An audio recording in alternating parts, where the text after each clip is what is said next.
قیامت میں اگر خدا ہمارا ساتھ نہ دے کون ساتھ دے سکتا ہے؟ تو خدا ہمیں یہ بات کہہ رہا ہے کہ بھائی صحیح راستہ تمہیں بتایا میں نے، علماء تمہارے پاس ہے، اللہ والے تمہارے پاس ہے، قرآن جیسی کتاب ہم نے تمہارے پاس دے رکھی ہے، حدیث اللہ کے رسول کے قول و فعل ہم نے تمہارے پاس دے رکھے ہیں۔ ساری چیزیں دینے کے باوجود بھی اگر بندہ غلط راستے پر جا رہا ہے تو غلطی اس کی ہے، اللہ کی ہے۔ کھانا جو ہے، کھانا اور پاخانہ کے اندر جو ہے تمیز کر سکتا نہیں کر سکتا، اللہ کہیں گے جیسا تم نے دنیا کے اندر مجھے بھلا دیا، آج ہم تجھے بھلا دیے ہیں۔ بلکہ اللہ کے رسول صلی اللہ علیہ وسلم کی بات ہے، نوحہ کرنے والے، ماتم کرنے والوں پر اللہ کی لعنت ہے۔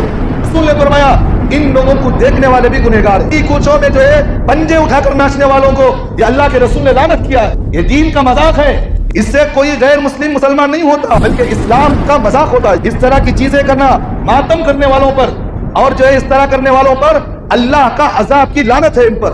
اللہ کے رسول صلی اللہ علیہ وسلم نے فرمایا جو عورت، جو مرد ماتم کے نام پر اپنے چہروں پر ہاتھ مارتے ہو، ماتم کے نام پر اپنے سینے پر مارتے ہو، اللہ کے رسول صلی اللہ علیہ وسلم نے فرمایا یہ جہنمیوں کی علامت ہے۔